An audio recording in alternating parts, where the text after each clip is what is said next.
الله الرحمن الرحيم. الحمد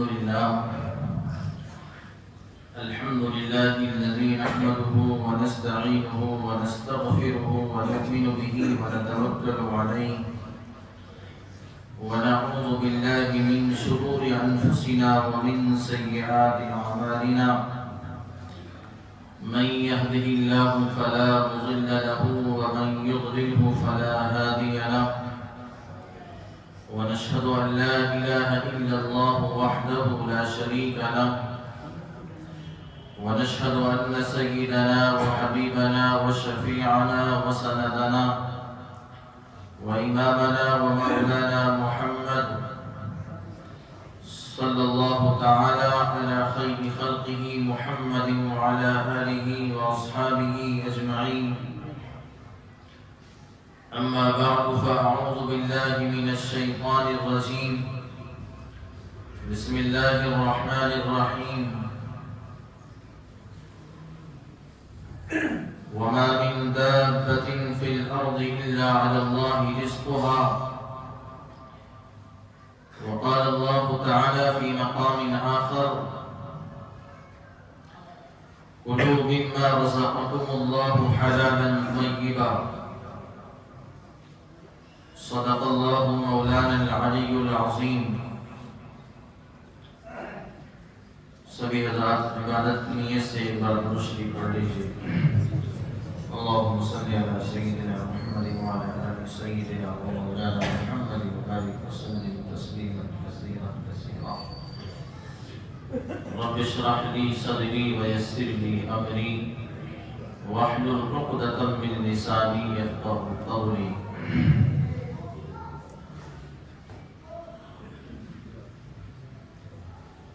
حاضرین مجلس، معزز مصلیان کرام، بزرگوں، نوجوان، عزیز اور دوستو، اللہ رب العزت کا کرم اور اس کا احسان ہے پروردگار عالم نے ہم سب کو اپنی بارگاہ میں حاضری کی توفیق بخشی ہے. اللہ سے دعا ہے کہ اللہ پاک تا حیات اپنی بارگاہ کی حاضری کی توفیق ملتی رہے.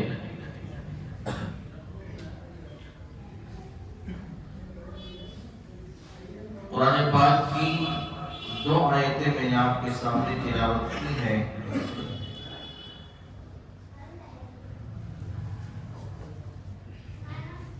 پہلی آیت کا ترجمہ یہ ہے: اللہ رب العزت نے جتنی بھی جاندار چیزیں اس روئے زمین پر پیدا کی ہیں، ہر جاندار چیز کو رزق پہنچانے کی ذمہ داری صرف اللہ کی ہے. وَمَا مِن دَابَّةٍ فِي الْأَرْضِ إِلَّا عَلَى اللَّهِ رِزْقُهَا. کہ زمین پر جتنی بھی رینگنے والی یا ہوا میں اڑنے والی یا زمین کے اندر بسنے والی جو بھی جاندار مخلوقات ہیں، ان سب کی رزق کا وعدہ خالق کائنات نے لیا ہے، چونکہ اصل رزاق، رزق دینے والی ذات اللہ رب العزت کی ذات ہے. اور دوسری آیت میں نے پڑھی، اس میں فرمایا اللہ نے: کلوا مما رزقکم اللہ حلالا طیبا. کہ جو ہم نے تمہیں رزق دیا ہے اس میں سے حلال اور پاک رزق کو کھاؤ، اس کو استعمال کرو. ان دونوں آیتوں کی روشنی میں مجھے چند باتیں عرض کرنی ہیں حلال اور حرام کے تعلق سے. ہمارا رزق، ہماری آمدنی، ہماری کمائی جو ہم حاصل کرتے ہیں وہ کس طرح کی ہونی چاہیے؟ اسلام اس بارے میں کیا کہتا ہے؟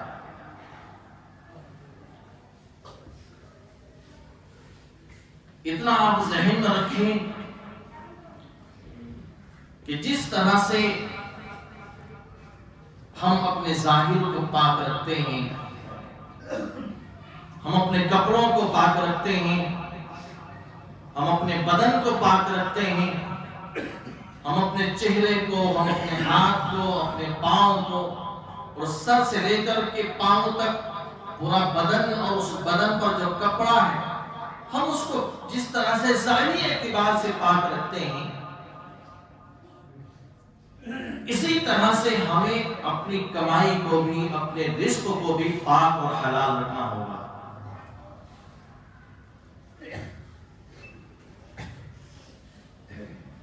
نماز پڑھنے کے لیے پاکی شرط ہے، ظاہر ہے کہ نماز کے لیے پاکی شرط ہے، تو تب تک انسان پاک نہیں ہوگا، نماز نہیں ہو سکتی ہے۔ جب تک انسان پاک نہیں ہوگا، یا اس کے کپڑے پاک نہیں ہوں گے، یا جس جگہ پر انسان کھڑا ہے وہ جگہ پاک نہیں ہوگی، تو نماز نہیں ہو سکتی ہے۔ نماز کے صحیح ہونے کے لیے بدن کا پاک ہونا ضروری ہے، کپڑوں کا پاک ہونا ضروری ہے، جگہ کا پاک ہونا ضروری ہے، یہاں تک کہ نیت کا بھی صحیح ہونا ضروری ہے۔ ٹھیک اسی طرح جس دنیا کو ہم صبح شام حاصل کرتے ہیں، جو کمائی ہم حاصل کرتے ہیں، جو آمدنی ہم جمع کرتے ہیں، جو رزق ہم تلاش کرتے ہیں، اس کا بھی اسی طرح پاک اور حلال ہونا ضروری ہے۔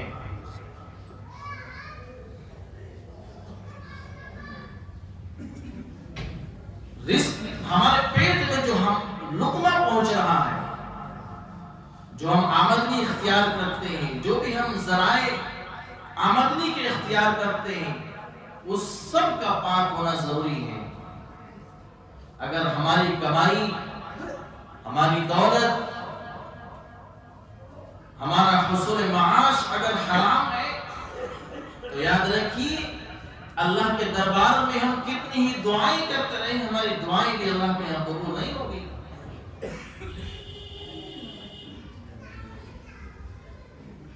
روایت میں آتا ہے کہ بندہ اللہ کے سامنے دعا کرتا ہے اور اتنا روتا ہے بے شمار اللہ کے سامنے روتا ہے، لیکن اس کی دعا اللہ کے یہاں قبول نہیں ہوتی، اس کی دعا رک جاتی ہے بیچ میں۔ کیوں؟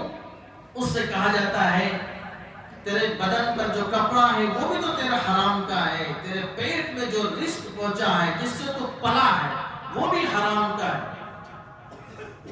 تو پھر تو کہاں دعا کی قبولیت کی امید لگائے بیٹھا ہے؟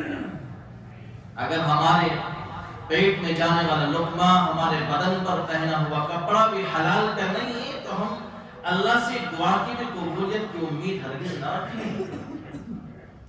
اللہ کے دربار میں ہماری دعائیں بھی اسی وقت قبول ہوتی ہیں جبکہ ہمارے پیٹ میں جانے والا لقمہ یا ہمارے بدن پر جو کپڑا ہوتا ہے وہ حلال کے پیسوں کا ہو، حرام کا نہیں۔ ایک صحابی ہے، مشہور صحابی حضرت سعد بن ابی وقاص رضی اللہ تعالیٰ، روایت میں ہے، فرماتے ہیں یا رسول اللہ آپ میرے لیے دعا کر دے، میں مستجاب الدعوات بن جاؤں، یعنی میری ہر دعا اللہ کے یہاں قبول ہو جائے۔ فرمایا حضور پاک علیہ الصلوۃ والسلام نے سعد حلال اختیار کرو، حرام سے بچو، حلال کھاؤ، حلال کھلاؤ، حلال کماؤ، حرام سے خود بھی بچو، حرام سے اپنے اہل وعیال کو بھی بچاؤ، تم ایسے بن جاؤ گے کہ جو بھی دعا کرو گے اللہ کے یہاں تمہاری دعا قبول ہو جائے۔ ہم اللہ کے سامنے دعائیں کرتے ہیں، ہاتھ پھیلا کر کے مانگتے ہیں، اللہ سے روتے ہیں، پھر کہتے ہیں کہ پتہ نہیں کیا مجبوری ہے، کیا پریشانی ہے، آخر کون سی غلطی ہو گئی کہ اللہ ہماری دعا قبول نہیں کرتا ہے۔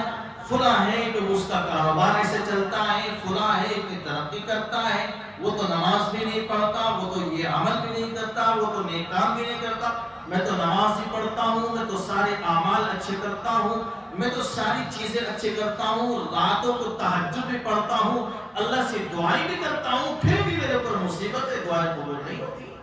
سن انسان غور سے، دعا کی قبولیت کے لیے شرط کیا ہے؟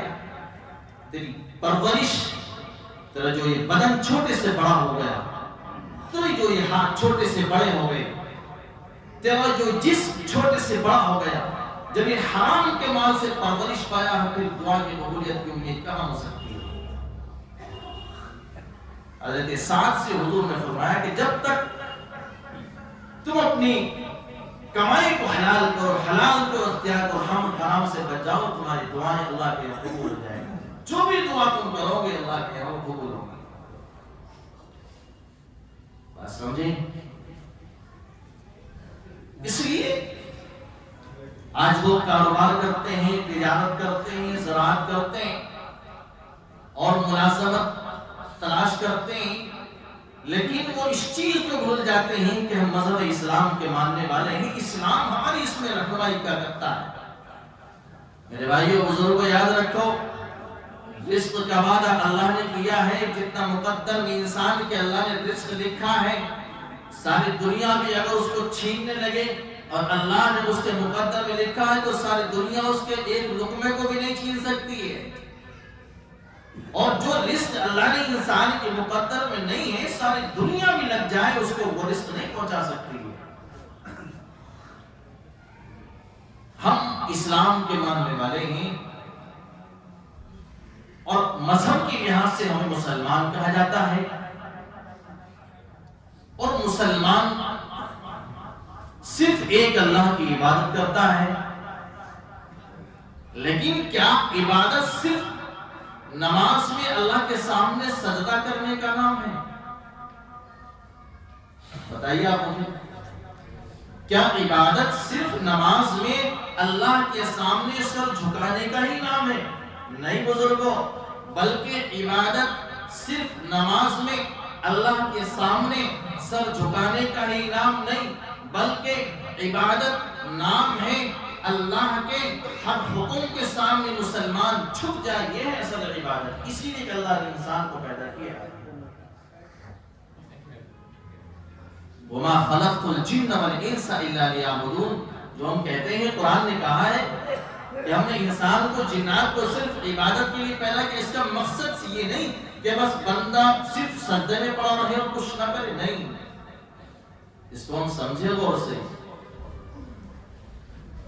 مسلمانوں کو اللہ نے جو ایک اسلامی نظام دیا ہے، اس اسلامی نظام کے تحت اگر مسلمان چلتا ہے تو اس کی دنیا میں دین بن جاتی ہے۔ اللہ نے اسلام کا نظام دیا ہے ہمیں، اس اسلامی نظام کے تحت اگر مسلمان چلتا ہے تو اس کی دنیا بھی اللہ دین بنا دیتا ہے۔ لیکن شرط یہ کہ وہ دنیا کو ایسے تلاش کرے، دنیا کو ایسے حاصل کرے جیسے دنیا کو بنانے والے نے کہا ہے۔ جیسے دنیا کو بنانے والے نے فرمایا ہے، ایسے ہم دنیا کو تلاش کریں۔ میں نے بتایا ابھی کہ عبادت صرف نماز میں اللہ کے سامنے سجدہ کرنے کا نام نہیں، عبادت صرف اور صرف اللہ کے سامنے نماز میں جھکنے کا نام نہیں، بلکہ ہر حکم کے سامنے انسان مسلمان جھک جائے، یہ ہے اصل عبادت۔ نماز میں تو اللہ کے سامنے جھکتا ہے اور حرام سے دور ہے، حرام کو اختیار کرتا ہے۔ نماز میں تو اللہ کے سامنے جھکتا ہے، سر پر ٹوپی لگاتا ہے، چہرے پر داڑھی بھی رکھتا ہے، کرتا پائجامہ پہنتا ہے، اس کا کھانا حلال نہیں، اس کا پینا حلال نہیں، اس کا رہنا حرام نہیں، اس کا مکان حلال نہیں، اس کی ساری چیزیں حرام کی ہے۔ یہ کون سی عبادت ہے؟ یہ کوئی عبادت ہے؟ نماز میں تو اللہ کے سامنے جھکتا ہے، اور جہاں حلال اور حرام کا معاملہ آتا ہے تو بھول جاتا ہے کہ میں اللہ کے سامنے جھکتا بھی ہوں، میں کہتا ہوں نماز میں اہدنا الصراط المستقیم، لیکن اس وقت بھول جاتا ہے کہ رب کا حکم کیا ہے۔ سنو غور سے مسلمانوں،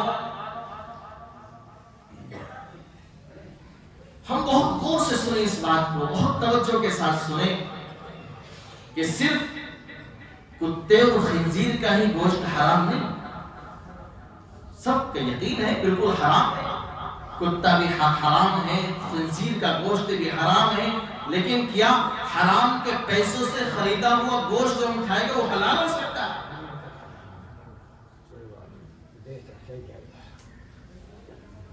مسلمان کا یقین ہے، قرآن کہتا کہ شراب پینا حرام ہے، لیکن کیا حرام کے پیسے سے خریدا ہوا دودھ حرام کے پیسے سے خریدا ہوا دودھ، حرام کے پیسے سے خریدا ہوا پانی اور حرام کے پیسے سے خریدا ہوا شربت حلال ہو سکتا ہے؟ صرف شرابی حرام سمجھتے ہیں، صرف کتے اور خنزیر کا گوشت ہی حرام سمجھتے ہیں؟ جبے اور قبے میں رہنا اور ٹوپی لگا کر کے ظاہری اعتبار سے مسلمان ظاہر کرنا اور حرام کے پیسے سے گوشت خرید کر کے تقوی ظاہر کرنا اور حرام کے پیسے سے خرید کر کے دودھ پینا، یہ کون سی طرح اسلام ہے؟ قرآن کہتا ہے وَذَرُوا ظَاهِرَ الْإِثْمِ وَبَاطِنَهُ کہ گناہ سے بچ ظاہر میں بھی اور باطن میں بھی، خلوت میں بھی، جلوت میں بھی، مجمع میں بھی، تنہائی میں بھی، صرف ایک اللہ سے ڈر اور گناہ کرنے سے بچ، صرف ظاہر میں اسلام کو نافذ نہ کر، اپنے دل کے اندر بھی اسلام کی حقیقت کو پیدا کر، یہ ہے اصل اسلام۔ ہم کیا سمجھتے ہیں جمعہ کے دن نماز پڑھ لی احسان کر لیا اللہ پر، گوشت کھاتے ہیں مسلمان نام کے بن جاتے ہیں، ہم دودھ پیتے ہیں مسلمان نام کے، نہیں نہیں میرے بھائیو، قرآن کہتا ہے وَكُلُوا مِمَّا رَزَقَكُمُ اللَّهُ حَلَالًا طَيِّبًا، اللہ نے جو تمہیں مال دیا ہے، جو تمہیں رزق دیا، اس میں سے حلال مال کھاؤ، طیب مال کھاؤ۔ نہ سمجھے آپ؟ یہ تلخ حقیقت ضرور ہے، کڑوی حقیقت ضرور ہے، لیکن اس کو ہمیں اپنے اندر نگلنا پڑے گا۔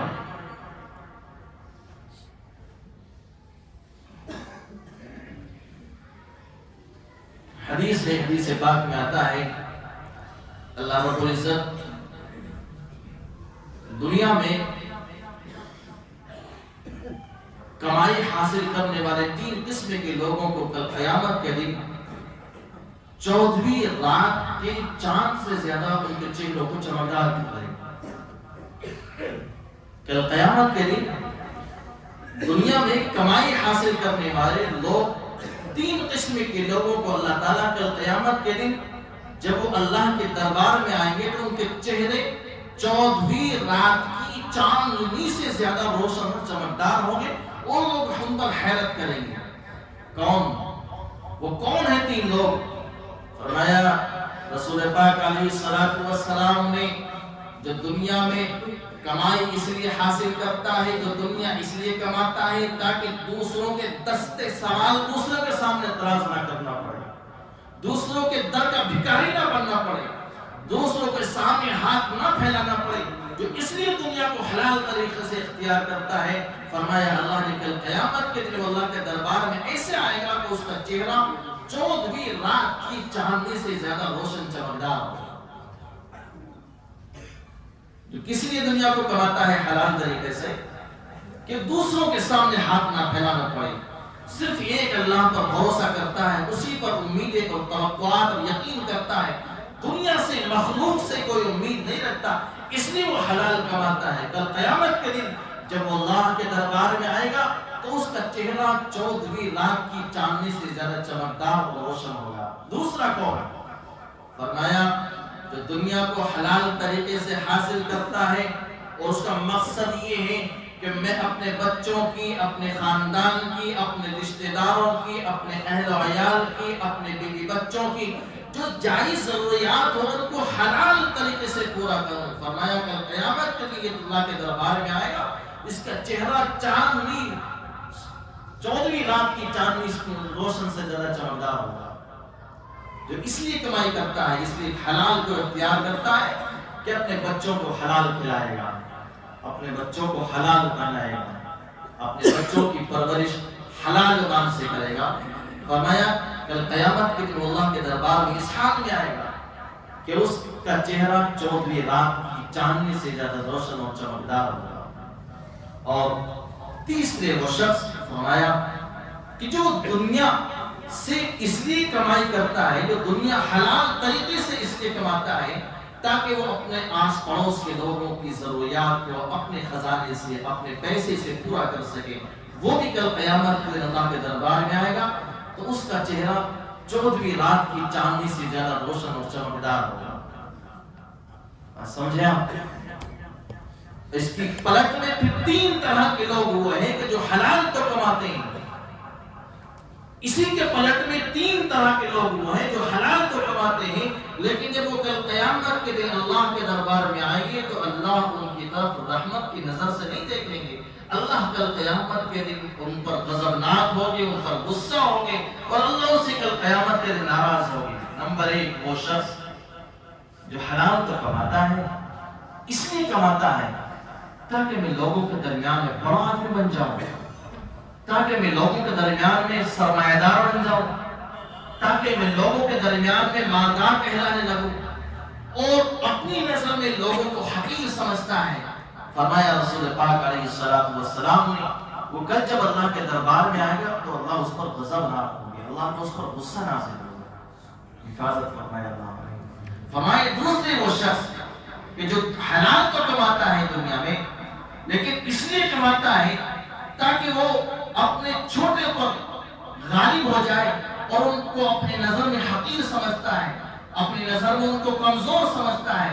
فرمایا اس کا حشر بھی کل قیامت کے دن یہ ہوگا کہ اللہ اس سے رحمت کی نظر سے ملاقات نہیں کرے گا۔ اور تیسرا وہ شخص جو حلال تو کماتا ہے دنیا میں لیکن ریاکاری کرتا ہے، دکھلاوا کرتا ہے۔